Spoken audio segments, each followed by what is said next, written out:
Ahora vamos camino. Ahora aquí vamos por el camino. Y estamos en Marcos 10. La versión que voy a utilizar hoy de apoyo es Reina Valera contemporánea. Y arrancamos, versículo 32. Iban por el camino, es decir, porque Jerusalén queda como en una lomita. Y entonces dice, iban por el camino subiendo a Jerusalén. Y ya ahora sí llegaron a Jerusalén. Y todos sabemos a qué iba Jesús a Jerusalén. Iba ya a la obra redentora. Y Jesús iba al frente de los discípulos, o sea, él no iba con ninguno. Él iba adelante y los 12 discípulos iban ahí detrás, los cuales estaban asombrados y los seguían con miedo. Y vamos a hacer ahí un par. Claro, él les había dicho, bueno, me llegó la hora. Y entonces, por un lado, veían asombrado lo que él decía, pero no entendemos. Él habla del reino de Dios, que él es el reino de Dios, pero dice que va a morir y va a ser sepultado, pero también dijo que iba a resucitar. Y tenemos miedo, o sea, tenemos miedo de la vida. Si el hombre se muere y nosotros 12, ¿qué vamos a hacer? Y somos sus seguidores. Y aquí los fariseos y eso lo buscan para matarlo. ¿Será que a nosotros también después nos van a matar? Y además, ¿qué va a ser del futuro si este se muere y nosotros qué? Aquí, ¿para dónde cogemos? Y el reino, pero claro que él dijo también que iba a resucitar. Y entonces cuando resucite, eso debe ser que no se demora mucho, porque él dijo que al tercer día, entonces ahí va a ser con ese poder el reino que él dice como todo rey. Entonces, así como uno se imagina un reinado como el que hablábamos de la reina Isabel, portentoso, lleno de fama, de poder, de muchos soldados y eso. Uy, entonces vamos a estar al lado de él, mejor dicho, estamos aquí asombrados y también con miedo. ¿Qué va a ser del futuro? Y él iba adelante, era pensando también en lo que a él le iba a pasar. O sea, bueno, papito, Dios, me llegó la hora. Y todavía no he terminado de enseñarles a los 12, pero también me llegó lo mío.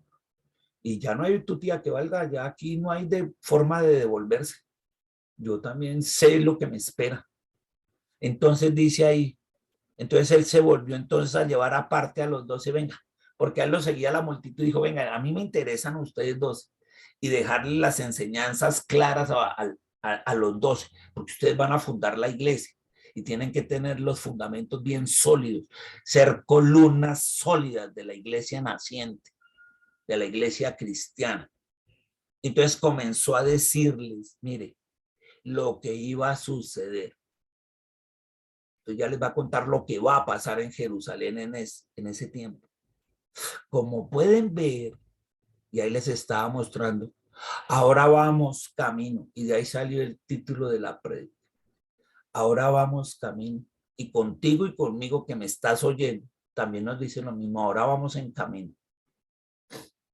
Y aquí le dice a Jerusalén. Aquí a nosotros vamos camino a madurar, a crecer, a ser adultos espirituales. Vamos en ese camino. Y les dijo, y el Hijo del Hombre, o sea, él, será entregado. Y les está diciendo aquí, mire, mire lo que me va a pasar. Voy a ser entregado a los principales sacerdotes, es decir, voy a ser entregado a la religión y a los religiosos, que son los sacerdotes y los escribas. La religión me va a tomar prisionero por un poquito de tiempo, pero mire, voy a ser entregado a los principales sacerdotes y a los escribas, a los religiosos de la época, los cuales lo condenarán a muerte, o sea, a él, al Hijo del Hombre. ¿Quién era? Él, Jesús. Voy a ser condenado a muerte. Y lo van a entregar a los no judíos, es decir, ¿a quién? A los romanos, porque los romanos eran los no judíos. Y voy a ser al final entregado a los romanos. Y dice allí, y se burlarán de él. O sea, estaba hablando del mismo, en tercera persona, pero estaba hablando del mismo. Y si se van a burlar de él y lo van a escupir. Él cuando iba solito iba pensando en eso, miren, se van a burlar de mí, lo van a escupir, lo azotarán, me van a azotar y al final lo matarán y me van a matar. Pero al tercer día resucitará. Mire, el versículo 34 de Marcos 10 se le llama la obra redentora de Cristo. Ahí está toda la obra redentora. ¿Qué es la obra redentora? Que a él lo van a coger preso, lo van a llevar allá, se van a burlar de él, lo van a escupir, lo van a azotar, lo van a matar en la cruz, pero al tercer día él va a resucitar. Todo eso se le llama la obra redentora. Y por esa obra redentora tú y yo somos salvos. Es decir, por esa obra redentora tenemos vida eterna. Y eso era lo que él trataba de enseñarles. Es por esta obra redentora que vamos a tener vida eterna. No por cumplir los 10 mandamientos, no por las obras como ese muchacho joven rico que dijo, yo cumplo con los 10 mandamientos, cumplo con todo. Dijo, no, es por creer en él. Y lo que significa la obra redentora. Porque era a mí el que debían entregar, era a mí el que se deberían haber burlado, era a mí el que debían haber escupido, era a mí el que debían haber azotado, era a mí el que debían haber matado, porque la paga del pecado es muerte. Pero fue a él, en lugar mío, le hicieron todo eso. Y eso les estaba enseñando a ellos, vengo a dar mi vida de esta manera por ustedes. Y iba al frente pensando en lo que le iba a pasar. Estos con todo lo que le dijeron los discípulos que iban camino para allá, se quedaron con el pedazo de que va a resucitar al tercer día. Solo se quedaron con eso. No pensaron en el resto. O sea, dijeron, bueno, pues sí, lo van a escupir y lo van a azotar y lo van a tratar mal y lo van a matar, pero bueno, al tercer día resucita. Y entonces ahí sí viene el reino de Dios. Y entonces va a venir como rey ahí, otra vez vuelve y se imaginan el reinado, ¿no? El todopoderoso. Y entonces, uy, él va a ser que va a mandar en todo el mundo. Y no habían entendido nada. No, él va a volver a mandar en todo el mundo. Sí, va a resucitar. Entonces apenas él resucite, uy, pues va a necesitar como asistentes, ¿sí o no? Porque cuando resucite, ya resucita es como rey, pensaban ellos. Y entonces un rey necesita sus asesores. Y necesitamos, él va a necesitar asesores para todo, para poder ejercer el poder. Entonces ya pensaban de otros y dicen, ay, Dios mío. Dice, no, él va a resucitar para cambiar el interior, para que nos pueda dejar el Espíritu Santo. No, hasta ahí no habían entendido nada. Ellos pensaban en el reinado, el poder. Seguían haciendo una analogía con los reinados que uno ve todavía en la actualidad. Los reyes así portentosos. Póngale atención. Póngale atención cómo era que veía. Verso 35. Jacobo y Juan, los hermanos, los hijos de Zebedeo, los hijos del... Un momentito. Versículo 35. Entonces estaba Jacobo y Juan, los hijos de Zebedeo, que le llamaban los hijos del trueno. Este Juan es el que escribió el Evangelio de Juan y las cartas de Apocalipsis con su hermano Jacobo, que fue de los primeros sacrificados, también llamado Santiago, del que habla Hechos 12 allí que lo sacrificaron. Y se acercaron a Jesús y le dijeron, maestro, así, limpiándole la solapa del saco allá, el hombro, le decían, maestro, queremos que nos concedas lo que vamos a pedir. O sea, está hablando, ellos entendieron lo de la resurrección. Y Jesús les preguntó, ¿qué quiere que haga por ustedes? Y entonces ellos le respondieron, ay, concédenos que en tu gloria, oiga, que en tu gloria, o sea, cuando usted sea glorificado, puesto como el rey, uno de nosotros se siente a tu derecha y el otro a tu izquierda. O sea, cuando usted sea rey, queremos ser tus principales asesores. Uno que sea tu mano derecha y mi hermanito tu mano izquierda, ay, para ayudarle a tener el poder y el mando de todo esto. Imagínense, les acaba de decir que van a burlarse de él, a escupirlo, a azotarlo, a matarlo y al tercer día resucitar. Y lo único que se quedaron fue con que iba a resucitar. Al tercer día dijo, bueno, llega como rey. El resto, bueno, pues sí, va a pasar por eso. Pero venga, nos interesa ese pedazo del poder. Cuando usted llegue a ese y esté en su plena gloria de su reinado. ¿Habían entendido hartos y uno? Ah, que queremos es eso.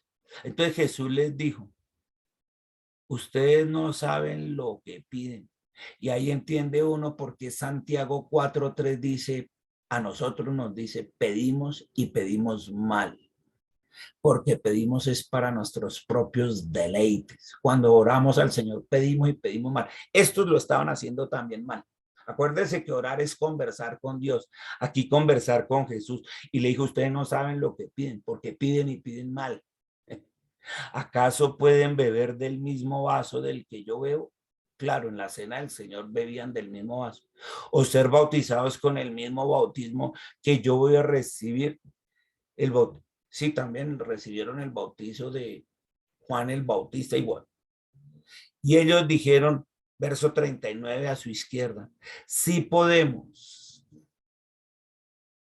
Entonces Jesús les dijo, a decir verdad, porque es que estos seguían viendo todo en lo humano y seguían viendo todo. Ay, sí, un vasito, pues sí, beber, pues lo hemos bebido lo que usted ha bebido y vimos que se bautizó con Juan el Bautista, pues sí, nosotros también, sí podemos. Pero él les decía, él les estaba hablando, ¿se acuerda cuando le dijo a Papito Dios, pasa de mí esta copa? De ese era que estaba hablando. Esto ni se imaginaba. Entonces les dice aquí, a decir verdad, les explica el Señor, beberán del vaso que yo bebo y recibirán el mismo bautismo que voy a recibir, y eso es cierto. Los 12, uy, sí, pasaron duras y maduras. Todos murieron una muerte fatal, excepto Juan, que llegó, murió de viejo prisionero en la isla de Patmos, pero su muerte también fue horrible, soledad allá. A él le habían echado un baldado de aceite hirviendo y su piel, pues no se le desmoronó, pero sí sufrió. Todos sufrieron mucho. Entonces dijo, sí es verdad, van a beber del vaso que yo bebo, de ese vaso de los escupirán, se burlarán, los azotarán y recibirán el mismo bautismo que va a recibir, Señor, también los van a matar. Y no sabían, ellos pensaban que era el vaso que siempre habían comido, los peces y los panes y cosas de esas. Ay, no se imaginan. Entonces dice, verso 40, pero no me corresponde concederles que se sienten a mi derecha o a mi izquierda. El único que define esos puestos es Papito Dios, no Jesús. Pues ya es de aquellos para quienes está preparado. Esos puestos ya están preparados. Y eso lo vimos cuando estudiamos Apocalipsis. Allá lo vimos. Para quienes está preparado. Pero mire, estos eran dos, ¿no? De los 12, Jacobo y Juan. En los otros estaba Pedro, Andrés, Bartolomé, Mateo, todos esos. Y dice el versículo 41, cuando los otros 10 oyeron a estos, a Jacobo y Juan, lo que le estaban pidiendo, venga, pónganos como asistentes principales, uno que sea su mano derecha y la otra izquierda, ¿qué cree? Se enojaron contra Jacobo y Juan. ¿Y estos qué les pasa? No, señor. Aquí yo también quiero. Entonces salió Pedro y salieron los demás. No, yo quiero ser el primero. Yo también voy a ayudar a matar. Yo también quiero obtener poder y ser la mano derecha del Señor. Y el otro, no, yo también. ¿Y usted por qué sí? Yo por qué no. A ver, ¿por qué? ¿Por qué? Y cuando el Señor vio que todos estaban, ya se iba a armar la pelotera ahí entre los 12 y no habían entendido que no se trata de quién va a mandar y quién va a ejercer poder. Entonces, todo lindo, el Señor dejó de pensar en lo que le iba a pasar a él, en que lo iban a burlar, a escupir, a azotar y a matar. Y entonces Jesús dijo, venga, venga. Lo llamó y les dijo, a ver, muchachos, calmados, ya. Como ustedes saben, los gobernantes de las naciones dominan, y hagamos un pare aquí. Todo gobernante, es decir, presidente de una nación, el presidente de Colombia, el presidente de Ecuador, el presidente de Estados Unidos, el presidente de México, el presidente de Francia, todo presidente de una nación las dominan, es decir, tienen poder sobre sus naciones, sobre cada nación tienen poder. Porque estos estaban se imaginando lo mismo. Ay, ahora va a ser Jesús el rey, entonces él es el del poder y va a dominar a todo el mundo. Y los poderosos, esos gobernantes que tienen poder, les imponen su autoridad. Así como, por ejemplo, vimos ayer que el presidente con el caso de esos de los policías que hicieron una parodia nazi, dijo, aquí rodarán cabezas. Y la primera fue la del director de la policía ya. Y todos ellos. ¿Por qué? Porque el gobernante de las naciones tienen poder y los poderosos imponen su autoridad, como el ejemplo que vimos en nuestra nación. Imponen su autoridad. Aquí ruedan cabezas. Eso es inadmisible y trácate. Se impone su autoridad. Ese es un ejemplo claro. Pero entre ustedes, y aquí viene la enseñanza, les dice, pero entre ustedes no debe ser así, porque siguen pensando que cuando esté en mi reinado es para mandar y tener poder e imponer autoridad. A ver, a ver, a ver, a ver. No debe ser así. Más bien, y otra vez se les había olvidado lo que deben ser como niños, pensar con los niños, no enojarse, pensar primero en el prójimo, en servir al prójimo, en ayudar a los otros, en no ser egoístas y yo. No, no, se trata de los demás, se trata del amor, se trata de los otros. No habían entendido todavía nada. Seguían pensando en el poder, en el poder, en el poder y lo que da el poder. Entonces le dice, más bien, aquel de ustedes que quiera hacerse grande, es decir, que quiera ser gobernante, poderoso, será su servidor. El que primero sirva a todos los demás, ese va a ser, ese va a ser el presidente, cuando sirva a todos los demás. Y aquel de ustedes que quiera ser el primero, oh, el principal, el presidente, será su esclavo. Primero sea esclavo de todos los demás para que busque ser el que mande, para que busque ser el presidente.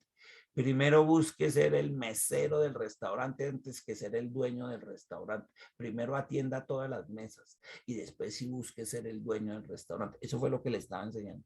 Porque ni siquiera yo, dice Jesús, el Hijo del Hombre, ni siquiera yo, Jesús, vine para ser servido. Yo no vine para que ustedes me atiendan y me han visto, sino para servir y para dar su vida en rescate por muchos, para salvar a muchos. Eso es a lo que he venido, a servir y a dar la vida por ustedes y por muchos, es decir, por la iglesia. Y ahorita te está hablando a ti y a mí. Él vino a eso, a servirnos y a dar su vida por ti y por mí, para que aprendiéramos esto, que no te trata del poder, ni de la fama, ni del dinero, que él busca primero cambiarnos por dentro. Y aquí estaba haciendo lo mismo con ellos. Y ya iban varias veces que pasaba lo mismo.